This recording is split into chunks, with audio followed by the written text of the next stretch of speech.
Guys, আমি Sumi. Welcome to my new mini vlog. Wow, what a nice পরিস্থিতি বাড়ির। শুধু দেখো, একটা স্ক্র্যাচ অব্দি দেখা যাচ্ছে না। একতলা থেকে দোতলায় ওঠা এটা একটা বিশাল বড় রিস্ক। যাক ভাই, আমি জীবিত অবস্থায় দোতলায় উঠতে পেরেছি, এটাই বড় কথা। আর আমাদের বাড়ির এই পরিস্থিতি ভাই আমাকে একটা কথা মনে করে দিল, যে জীবনে রিস্ক নিলে তবেই নিচ থেকে উপরে ওঠা যায়। আজ ঠিকঠাক উঠতে পেরেছি বলে এটা বলতে পারলাম, যদি না পারতাম তখন হয়ে যেত উল্টোটা, মানে রিস্ক নিলে ডুবতেও হয়। যাই হোক, ফাইনালি ঠান্ডা পড়ে গেছে, এটাই সব থেকে আনন্দের কথা। মানে সারা বছর অপেক্ষা করে থাকতে হয় যে নভেম্বর ডিসেম্বর মাস কখন আসবে। এদিকে কিন্তু ঠিকঠাক মতো 2 মাসও ঠান্ডা পড়ে না, তাও শীতের প্রতি আমাদের একটা আলাদাই উন্মাদনা থাকে। আমরা এদিকে আমাদের কাজ নিয়ে ব্যস্ত, আর অন্যদিকে তো আরেক কাণ্ড হয়ে গেছে।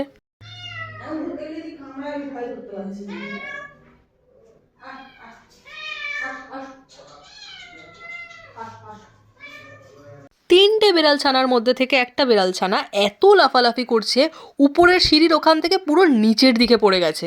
মানে ওর কি ভাগ্য যে ওখান থেকে 2-3টে রড বাইরের দিকে বেরিয়ে রয়েছে, তাই ও পড়ে গিয়ে আর ওখানে আটকে গিয়ে ম্যাও ম্যাও করে চিৎকার করছে। ওই যে আমার পায়ের সামনে যেটা রয়েছে ওইটা। বাচ্চাগুলো ভীষণ দুষ্টু, আর সব থেকে বড় কথা বিনা কারণে ভয় পায়।